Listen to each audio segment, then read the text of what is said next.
Nuestro hogar, la vida en el mundo espiritual, por el espíritu André Luis, psicografiado por el medium Francisco Cándido Javier. Capítulo 29. La visión de Francisco. Narcisa consolaba a uno de los afligidos enfermos cuando me avisaron que me llamaban por el aparato de las comunicaciones urbanas. Se trataba de la señora Laura, que pedía noticias. De hecho, me había olvidado de avisarle acerca de las resoluciones del servicio nocturno. Pedí disculpas a mi benefactora y le suministré un breve informe verbal de la nueva situación.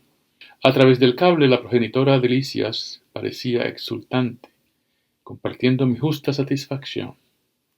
Al término de nuestra breve conversación dijo en un gesto de bondad: «Muy bien, hijo, apasionese por su trabajo, embriáguese de servicio eficaz. Solo de ese modo atenderemos a nuestra edificación eterna. No olvide, además, que esta casa también le pertenece». Aquellas palabras me transmitieron honrosos estímulos. De regreso al contacto directo con los enfermos, noté que Narcisa luchaba heroicamente para calmar a un joven que había puesto en evidencia singulares disturbios. Traté de ayudarla. El pobrecito, con los ojos perdidos en el espacio, gritaba con espanto: «¡Socorro! Por amor de Dios, tengo miedo, mucho miedo». Y con la mirada de espanto de quienes experimentan profundas sensaciones de pavor, agregaba: «Hermana Narcisa, allá viene él, el monstruo. Siento los gusanos nuevamente. Él, líbreme de él, hermana. No quiero, no quiero».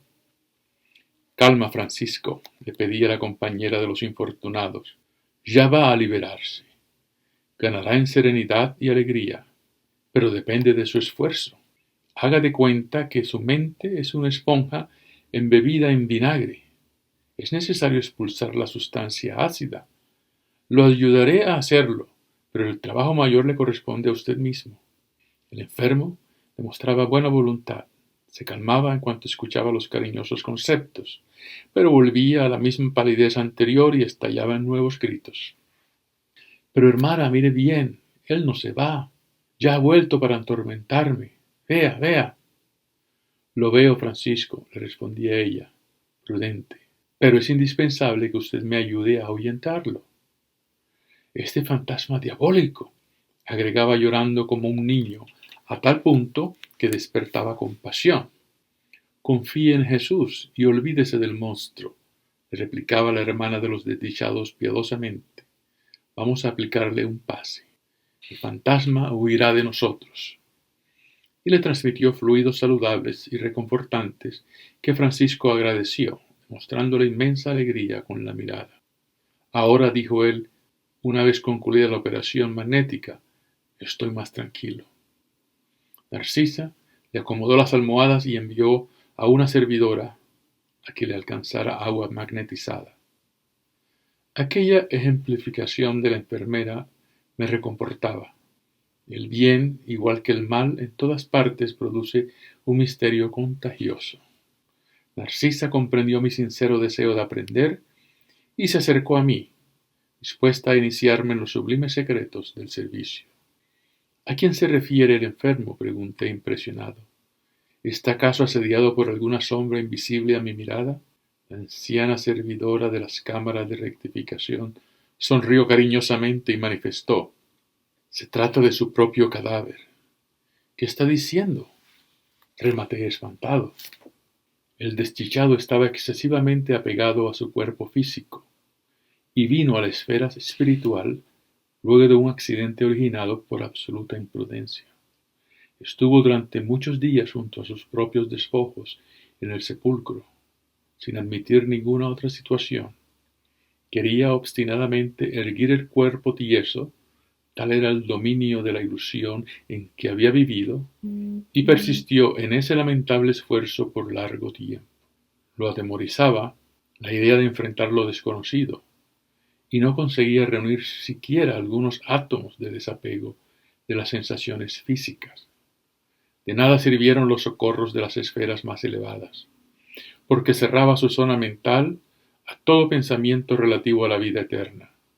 hasta que finalmente los gusanos le hicieron experimentar tales padecimientos que el pobre huyó de la tumba, poseído de horror.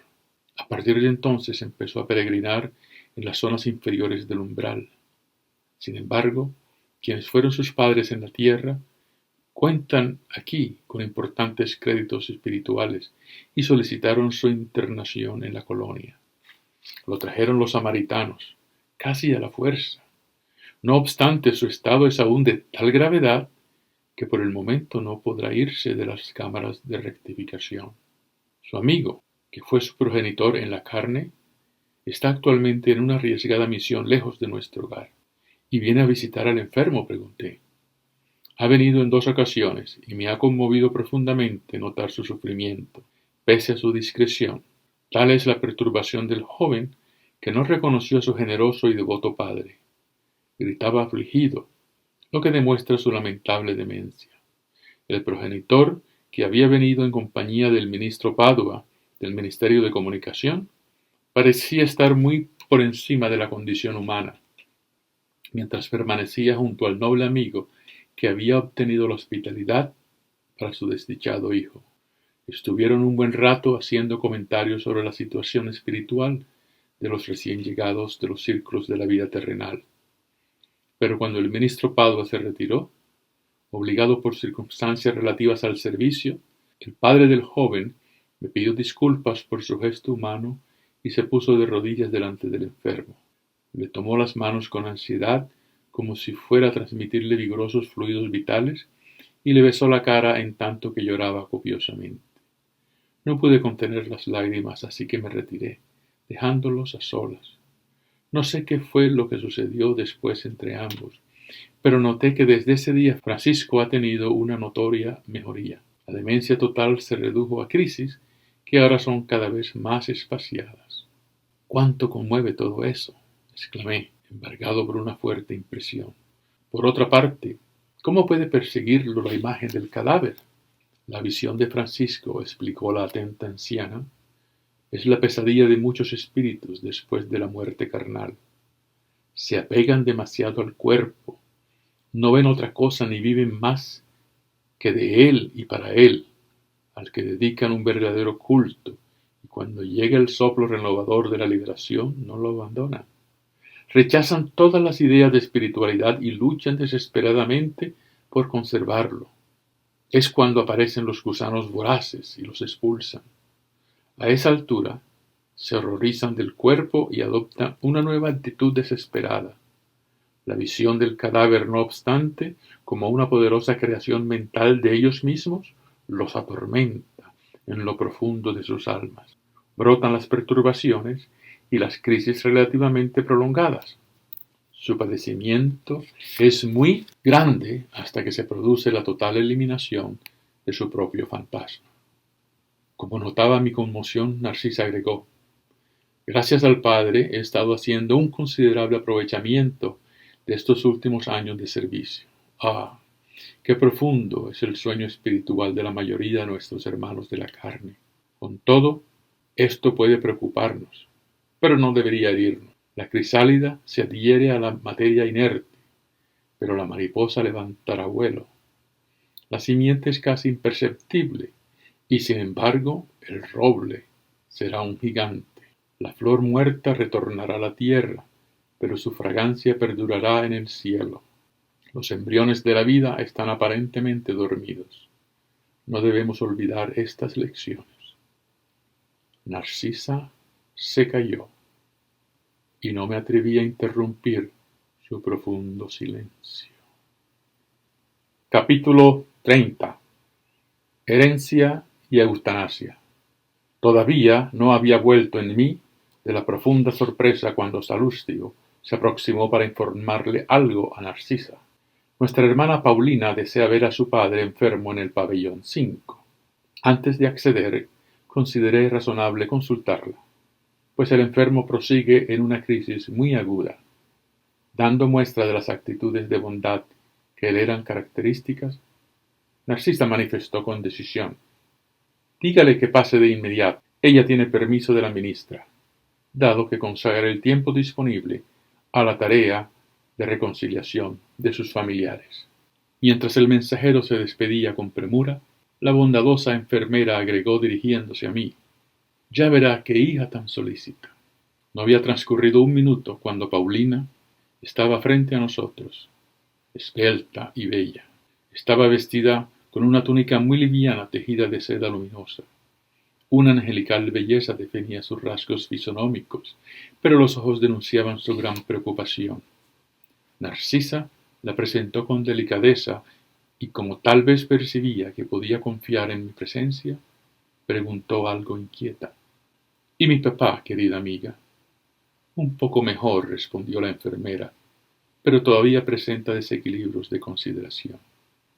«Qué lamentable», replicó la joven, «que ni él ni los demás cedan en el estado mental en que se encerraron. Siempre el mismo odio, la misma indiferencia». Narcisa nos invitó a acompañarla y algunos minutos más tarde tenía delante de mí a un anciano de expresión desagradable, mirada dura, cabello desordenado, arrugas profundas, labios contraídos. Inspiraba más piedad que simpatía. No obstante, procuré vencer las vibraciones inferiores que me habían dominado, a fin de observar al hermano espiritual por encima del sufridor. Desapareció la sensación de repugnancia y se me despejó la mente. Apliqué la lección a mí mismo. ¿De qué manera habría llegado por mi parte al ministerio de auxilio? Sería horrible mi semblante de desesperado. Cuando analizamos las desdichas de alguien y las comparamos con nuestras propias deficiencias, siempre hay asilo para el amor fraterno en el corazón. El anciano enfermo no tuvo ni una palabra de ternura para su hija. Ella lo saludó con cariño. Por la mirada, que evidenciaba rudeza y rebeldía, se asemejaba a una fiera humana enjaulada. «Papá, ¿te sientes mejor? Papá, ¿te sientes mejor?», preguntó con inmenso cariño filial. «¡Ay, ay!». El enfermo soltó un alarido con voz estertórea. «No puedo olvidarme de ese infame, no puedo calmar mi pensamiento. Todavía lo veo a mi lado cuando me suministró el veneno mortal». «No diga eso, papá», pidió la joven con ternura. «Recuerde que Delberto entró a nuestra casa como hijo, enviado por Dios». «¿Hijo mío?», bramó el desdichado. «Nunca, nunca. Es un criminal sin perdón, hijo del infierno». Paulina hablaba ahora con los ojos arrasados por las lágrimas. «Escuchemos la lección de Jesús, papá. Nos recomienda que nos amemos los unos a los otros. Atravesamos experiencias consanguíneas en la tierra para conquistar el verdadero amor espiritual. Asimismo, es indispensable que reconozcamos que sólo existe un Padre realmente eterno, que es Dios, pero el Señor de la vida nos concede la paternidad o la maternidad en el mundo, a fin de que aprendamos la fraternidad sin mancha. Nuestros hogares terrestres son crisoles para purificación de los sentimientos, templos de unión sublime en camino hacia la solidaridad universal. Mucho luchamos y padecemos hasta ser merecedores del auténtico título de hermano. Todos constituimos una sola familia en la creación, con la bendición providencial de un Padre único. Mientras escuchaba su voz generosa, el enfermo se puso a llorar convulsivamente. «Perdona a Edelberto, papá. No veas en él al hijo irreflexivo, sino al hermano necesitado de esclarecimiento. Inténtalo. He estado hoy mismo en nuestra casa y observé allí muchas perturbaciones. Desde aquí, desde este lecho, envuelves a nuestros familiares en fluidos de amargura e incomprensión. Y ellos hacen lo mismo, del mismo modo. El pensamiento, mediante vibraciones sutiles, alcanza su objetivo por más distante que se halle. El intercambio del odio y la desinteligencia causa la ruina y el sufrimiento de las almas. Mamá se ha recluido hace algunos días en el hospicio, consumida por la angustia. Amalia y Casilda entraron en lucha judicial con Edelberto y Agenor, en virtud de los importantes patrimonios materiales que tú acumulaste en las esferas terrenales. Es un panorama desolador.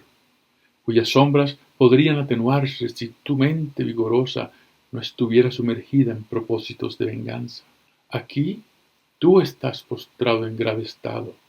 En la tierra, mamá loca y los hijos perturbados que se odian entre sí. En medio de tantas mentes desequilibradas, una fortuna de 1.500.000 cruceros. ¿Y de qué vale si no hay un átomo de felicidad para ninguno? Pero yo he legado un considerable patrimonio a la familia, interrumpió el desdichado rencorosamente, con el deseo de favorecer al bienestar de todos. Paulina no lo dejó terminar y tomó nuevamente la palabra.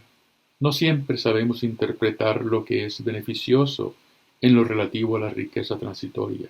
Si tú hubieras asegurado el futuro de los nuestros, de modo que garantizarles la tranquilidad moral y el trabajo honesto, tu esfuerzo habría representado una valiosa previsión. Pero a veces, papá, solemos acumular el dinero por espíritu de vanidad y ambición. Cuando queremos vivir por encima de los demás, no solemos acordarnos de ese aspecto más que en las expresiones exteriores de la vida. Raros son quienes sienten preferencia por el cultivo de los conocimientos nobles, las cualidades de la tolerancia, las luces de la humildad o las bendiciones de la comprensión. Imponemos a los otros nuestros caprichos, nos apartamos de los servicios debidos a nuestro Padre y nos olvidamos de forjar nuestro espíritu. Nadie nace a la vida en el planeta con la simple finalidad de acumular monedas en los cofres o dinero en los bancos. Es natural que la vida humana requiera el complemento de la previsión. Es conveniente que no prescinda de la colaboración de administradores fieles que sepan desempeñarse con sabiduría. Pero nadie será administrador del Padre mientras responda a los estímulos de la avaricia y los propósitos de dominación. Esa clase de vida ha arruinado nuestra casa. En vano busqué en el pasado llevar socorro espiritual al ámbito doméstico. Mientras tú y mamá se sacrificaban por aumentar las disponibilidades, Amalia y Casilda pusieron de lado el servicio útil. En su condición de perezosas de la vanidad social, hallaron a los ociosos compañeros que las desposaron con el afán de aprovechar ventajas económicas. Agenor repudió el estudio serio y se confió a malas compañías. Edilberto obtuvo el título de médico, pero se apartó por completo de la medicina para ejercerla solamente de tanto en tanto como un trabajador que concurre a cumplir con su servicio por mera curiosidad. Todos ellos arruinaron hermosas posibilidades espirituales, entretenidos por el dinero fácil y el apego a la idea de la herencia. El enfermo mostró una expresión de pavor y agregó: «Maldito Edilberto, hijo criminal e ingrato, me mató sin piedad, cuando todavía necesitaba regularizar mis disposiciones testamentarias. Malvado, malvado». «Calla, papá, ten compasión de tu hijo, perdónalo y olvida». Sin embargo, el anciano prosiguió con las imprecaciones a viva voz. La joven se preparaba para discutir, pero Narcisa le dirigió una significativa mirada al mismo tiempo que llamaba a Salustio para socorrer al enfermo en estado crítico. Paulina hizo silencio y acarició la frente paterna, conteniendo las lágrimas con dificultad. Un instante después me retiraba en compañía de ambas, fuertemente impresionado. Las dos amigas intercambiaron confidencias durante algunos momentos más, hasta que Paulina se despidió dando muestras de su generosidad en las expresiones gentiles, aunque con gran tristeza en la mirada envuelta en legítima preocupación. Al quedar nuevamente en la intimidad, Narcisa manifestó en tono bondadoso: «Los casos de la herencia por lo general son muy complicados. Salvo raras excepciones, acarrean un enorme problema tanto a los testadores como a los herederos. Pero en este caso hallamos no solo eso, sino también la eutanasia.